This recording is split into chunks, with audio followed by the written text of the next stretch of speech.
Hello, hello, bonjour à toutes, je suis ravie de vous retrouver aujourd'hui pour ce live où on va parler d'énergie, de comment mettre son énergie féminine au service de sa créativité.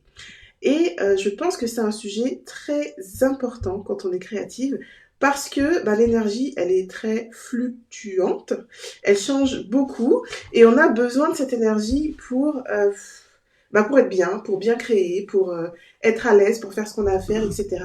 Donc c'est important de connaître son niveau d'énergie et son type d'énergie. Est-ce que ça t'est déjà arrivé de te sentir démoralisé ou au contraire remonter à bloc après avoir juste discuté avec quelqu'un? Sans doute que oui. Et ça, c'est une question d'énergie. Parce que la personne que tu as en face de toi, elle a sa propre énergie, et puis voilà, il y a un échange d'énergie qui se fait. Tu peux être rapidement, voilà, démoralisé, déprimé après avoir discuté avec quelqu'un, et au contraire, être hyper motivé, super en forme après avoir discuté avec quelqu'un d'autre, en fonction de l'énergie des uns des autres, et en fonction de la manière dont répond à l'énergie des uns des autres. Alors, il y a une différence qu'on fait entre énergie féminine et énergie masculine. Alors, j'ai tenté de chercher l'origine de tout ça. Et en fait, ça remonte vraiment, vraiment très, très loin. Il n'y a pas de, il n'y a pas d'études qui ont vraiment prouvé les choses. Par contre, c'est beaucoup d'observations depuis la nuit des temps et des travaux plutôt psychologiques sur le sujet. Et ce qui ressort, c'est qu'en fait, on a de l'énergie masculine, de l'énergie féminine. Ça, je pense que tu en as déjà entendu parler. Et en fait, il y a une différence entre les deux et il y a une complémentarité entre les deux. Chez la femme, l'énergie féminine, ça va être vraiment tout ce qui est l'art d'être présente, l'art de recevoir, d'accueillir les émotions, d'accueillir les choses, d'être vraiment dans de l'intuition. On va être orienté bien-être. Et sur l'énergie masculine, on va plutôt être dans l'action, dans le faire et être orienté objectif résultat. Et on a tous en fait ces énergies-là en nous, énergie féminine, énergie masculine. Depuis que le monde est monde, j'ai envie de dire, on a tous cette part d'énergie masculine et féminine, mais avec des degrés différents. Il y a un mix qui se fait en fonction des événements, en fonction de la personnalité aussi, en fonction des choses que l'on rencontre dans la vie. Notre degré d'énergie masculine, féminine va être différent en fonction aussi de la personne qu'on a en face de nous, puisqu'on répond à l'énergie de la personne qu'on a en face de nous. Et en fait, ces énergies-là se traduisent ensuite par des types d'énergie ou des archétypes. Les archétypes, c'est vraiment des représentations qu'on a et qui sont, elles, vraiment basées sur des recherches psychologiques. Et c'est important de les connaître pour mieux te connaître, pour mieux connaître les impacts sur ta vie de tous les jours, sur ta créativité, sur ton rythme, tout simplement.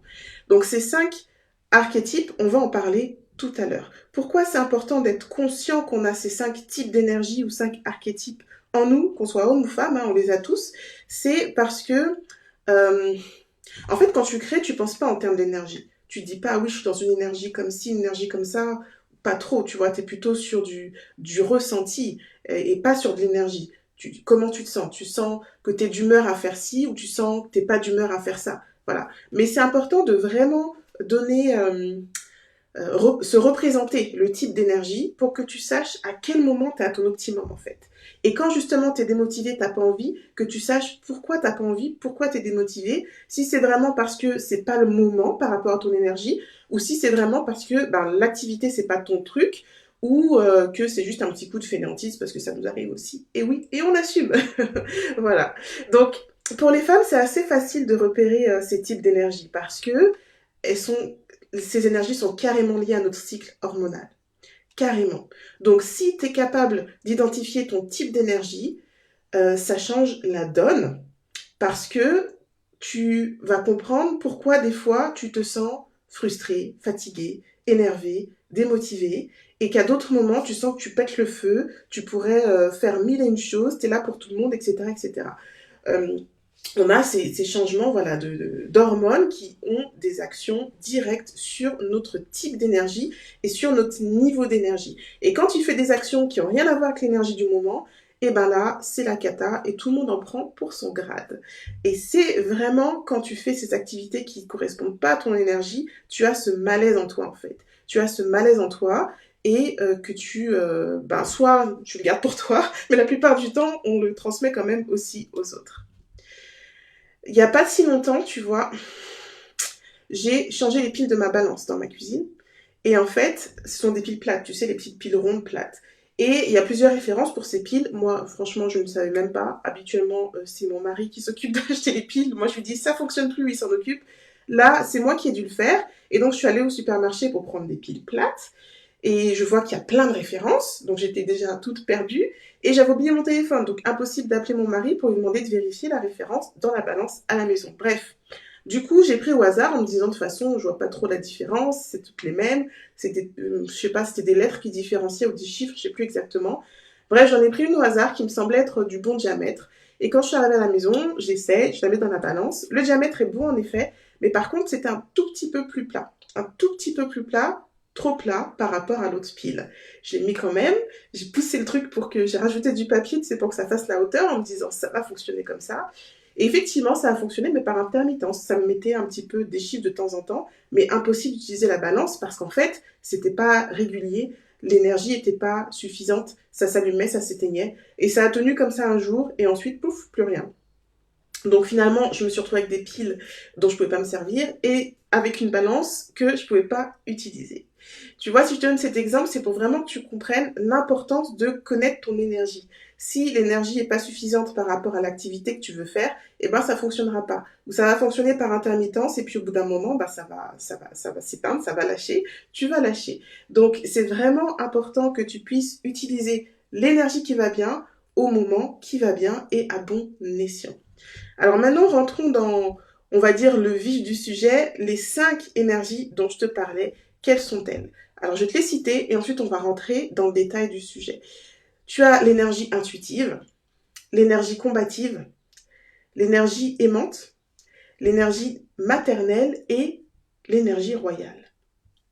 Alors l'énergie intuitive, c'est vraiment, quand tu es créative, en général, celle que tu ressens le plus facilement parce que c'est vraiment, voilà, tu es vraiment dans le ressenti. Tu es dans le ressenti, dans l'émotion, en mode réflexion, en mode méditation. À ce moment-là, tu as envie de calme.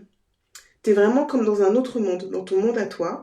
Tu as une facilité à rêver, à imaginer, à concevoir les choses, mais vraiment par la pensée. On n'est pas en mode création manuelle, on est vraiment en conception par la pensée, en génération d'idées. Et à ces moments-là, eh ben, c'est pas l'idéal pour prendre des décisions. C'est pas l'idéal pour faire des choses manuellement parce que c'est pas l'énergie la plus dynamique. On est vraiment dans une énergie introspective, ça se dit? Ouais, d'introspection à l'intérieur, quand on est vraiment dans de l'intuition. Ensuite, tu as l'énergie combative. Et l'énergie combative, c'est vraiment celle où tu es dans l'action. À l'opposé de l'intuition, tu es vraiment dans l'action, tu es dynamique, tu fais les choses, tu avances, tu accomplis les choses, tu es prête à défendre tes idées, à défendre tes projets. C'est vraiment la période idéale pour l'énergie idéale pour organiser les choses, planifier les choses. Tu es en mode exécution, tu fais, tu fais, tu fais, dans l'équilibre, mais tu fais, tu as envie d'avancer. C'est pas l'idéal par contre pour travailler en groupe, ni pour imaginer des concepts, parce que tu es vraiment en mode solo et vraiment en mode action, action, action. L'énergie aimante, là c'est l'énergie du beau, c'est l'énergie de l'été, c'est le rayon de soleil. C'est quand tu as cette énergie-là, c'est vraiment, tu as la capacité à faire ressortir la beauté des choses, la beauté des gens, la beauté des situations. C'est un peu le côté fleur bleue. Tu es aimante avec les autres, tu es dans le jeu, tu es dans la bonne humeur. C'est l'énergie idéale pour être vraiment entouré par des personnes, pour faire passer des idées. Par contre, c'est pas le moment d'être seul parce que tu es vraiment dans le partage quand tu as cette énergie-là. Et c'est une énergie qui a besoin d'être partagée, qui a besoin d'offrir des choses aux personnes autour de toi. Ensuite, il y a l'énergie maternelle. L'énergie maternelle, c'est celle qui prend soin. Elle est aussi très présente chez les femmes créatives parce que c'est l'énergie de celle qui s'occupe des autres. Et je l'appelle maternelle, mais t'as pas besoin d'être maman pour ressentir cette énergie. On l'a toute en nous. C'est le côté, voilà, s'occuper des autres, nourrir les autres, être présente pour les autres. C'est l'énergie du compromis, c'est l'énergie de la discussion, de la compréhension, c'est l'énergie idéale quand tu as des situations compliquées, des conflits perso avec tes clients, parce que c'est vraiment un moment où tu es à l'écoute. C'est un moment aussi de connexion. tu es connecté avec les autres, c'est le bon moment pour élargir ton réseau, c'est le bon moment pour communiquer, c'est le moment voilà, de réseauter, de networker. Et puis, il y a l'énergie royale. L'énergie royale, c'est mon énergie préférée. C'est vraiment, imagine la reine, quoi. Imagine la reine avec son port altier et le poids de la couronne. Elle sait. Elle sait ce qu'elle a à faire. Elle voit, elle a sa vision. Elle décide, elle tranche. Elle fixe ses limites. Elle sait dire non sans culpabiliser. Tu vois, elle avance dans la bienveillance, dans la bonté, dans la générosité, mais elle avance. Cette période-là, quand tu as cette énergie-là, c'est pas l'énergie où tu es prête à discuter avec les gens. C'est l'énergie où tu avances, tu décides. Tu vois, c'est pas comme la combative où vraiment tu es dans l'action. Là, tu es vraiment dans la décision et tu dépollues les choses. Tu vas à l'essentiel. Donc, quand on vient te parler de choses détaillées, etc., c'est vraiment pas le moment quand tu as cette énergie-là. C'est pas propice aux discussions, c'est pas propice aux échanges, ni à la négociation. Par contre, c'est vraiment l'énergie idéale pour faire avancer tes projets concrètement et faire des choix stratégiques. Donc, si je résume les 5 types d'énergie, on a l'énergie intuitive, celle où tu vas imaginer des concepts, générer des idées. Il y a l'énergie combative, celle où tu passes à l'action, où tu mets en œuvre, où tu planifies. Il y a l'énergie aimante, où tu apportes de la beauté, de la joie, tu embellis les choses, tu améliores les choses, tu prends soin des autres et de toi. L'énergie maternelle, où tu es vraiment tourné vers les autres, dans le sens où tu vas les nourrir, les cajoler, prendre soin d'eux. Tu es dans la discussion, dans le compromis, dans l'écoute.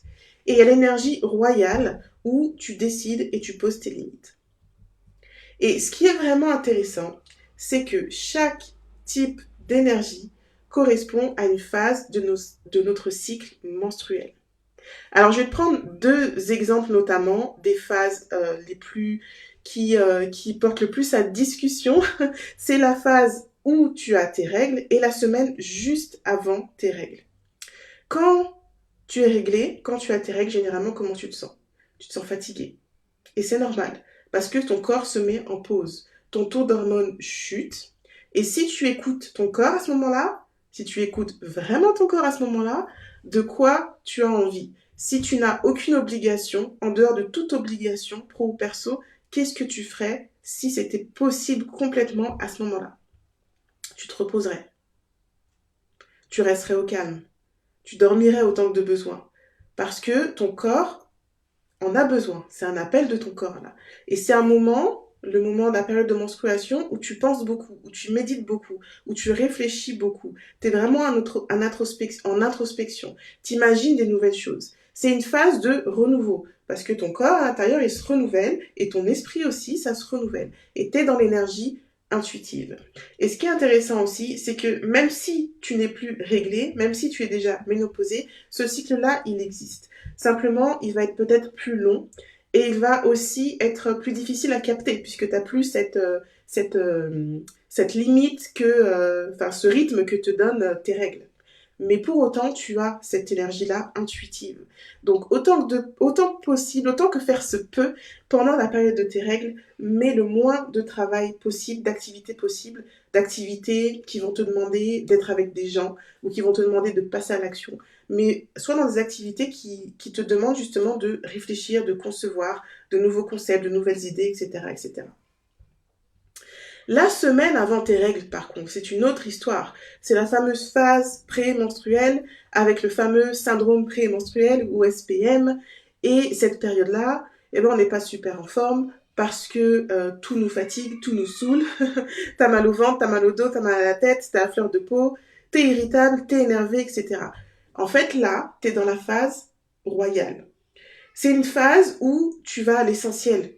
C'est une phase où l'idéal, c'est de déléguer un maximum, où tu as besoin de décider, de trancher, et tu ne t'embarrasses pas avec les détails. Et donc, tout ce qui va se mettre en travers de ton chemin, ça va t'irriter, ça va t'énerver, ça va te pousser à bout. D'où cette légende qu'on est de mauvaise humeur avant nos règles. Pas vraiment, c'est pas tant qu'on est de mauvaise humeur avant, c'est simplement que les actions qu'on fait ne correspondent pas à l'énergie du moment. Donc forcément, il y a un décalage complet parce que voilà, on n'est pas aligné entre ce qui se passe dans notre corps et ce dont on a besoin en termes d'énergie et ce qui se passe dans notre vie. Donc durant cette période prémenstruelle, la semaine avant tes règles, l'idéal c'est de déléguer un maximum en prévision de la période de règles qui arrive. Délègue un maximum de choses. Ça peut être dans ton entreprise, à quelqu'un si c'est possible, ça peut être à la maison, à ton conjoint, à ta famille, etc. Que tu puisses éclaircir les choses, te débarrasser de tout ce qui pourrait te contrarier. Et puis, évite tout ce qui est réunion, tout ce qui est travail en groupe, etc. Parce que là, tu es vraiment en phase de prise de décision. T'avances, tu tranches, t'es pas dans le détail, quoi. C'est le moment où tu t'avances juste pour avoir ton calme ensuite dans la période intuitive, la période de tes règles. Voilà, donc ce que je t'invite à faire vraiment, c'est à t'observer.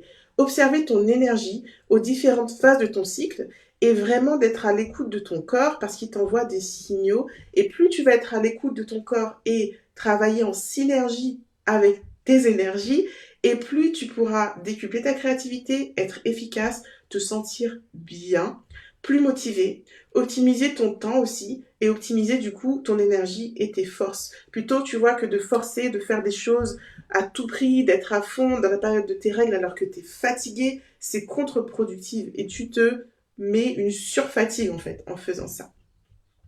Donc, si tu es plus à l'écoute de toi-même, de ton corps, de ton énergie, tu seras aussi de meilleure humeur. Et ça va changer aussi ta vie et celle des gens qui t'entourent. Donc, si tu as des questions ou si tu souhaites poursuivre la discussion sur le sujet, je suis à ton écoute. Tu peux me laisser un message en commentaire ou m'envoyer un message privé. Et si tu n'es pas encore membre de mon groupe Facebook, je t'invite à le rejoindre dès maintenant. Il s'appelle Entrepreneur Vitaminé. Tu cliques sur le bouton de ma page Facebook et tu n'as plus qu'à le rejoindre. Je vais regarder maintenant s'il y a des petites questions, réflexions sur Facebook et sur Instagram. Sur Facebook, j'en ai pas. Et sur Instagram, donc salut à toutes, je suis contente de vous voir là. Juat, femme gracieuse, Missy Chi Campagne. Pop-up image, coucou, pour une destinée. Alors, perso, mon énergie est souvent diminuée quand je me rends compte que j'ai besoin d'une dépollution visuelle dans le cadre où j'ai l'intention de créer. Ah oui, donc c'est trop chargé en fait. Tu as besoin de créer, mais c'est trop chargé. Là, effectivement, si t'es pas dans une phase où t'es en mode... Parce qu'on a besoin du chaos pour créer, hein, ok. Mais si, effectivement, si t'es dans la phase, par exemple, royale, où t'as besoin d'aller à l'essentiel, et que tu vois plein de choses partout, ouais, ça va te prendre la tête. L'idéal, c'est... Si tu sais que t'auras un moment pour créer, genre tu sais que lundi matin tu crées, l'idéal, c'est de préparer ton espace la veille au soir. Comme ça, quand tu arrives, tu te mets tout de suite dans la bonne énergie, tu vois. Parce que ces énergies-là, on les ressent en fonction de nos cycles, mais on a accès à ces énergies chaque jour aussi. Tu as dû remarquer que dans la journée, tu n'as pas le même type d'énergie. Dans la semaine, tu n'as pas le même type d'énergie. Donc tout ça aussi, ça à prendre en compte. Et c'est l'observation qui sera la clé. Plus tu vas t'observer, plus tu vas connaître et comprendre ton fonctionnement, et plus tu seras capable d'optimiser ton mode de fonctionnement. You are the one, salut. Tatouda, salut. Jujuat, exactement. Voilà. Bon, moi, je suis contente si ça a pu répondre à ta question. Si tu as d'autres questions, des remarques, des observations, je les lirai avec plaisir. Et en attendant, je te souhaite une jolie journée. À bientôt. Ciao, ciao.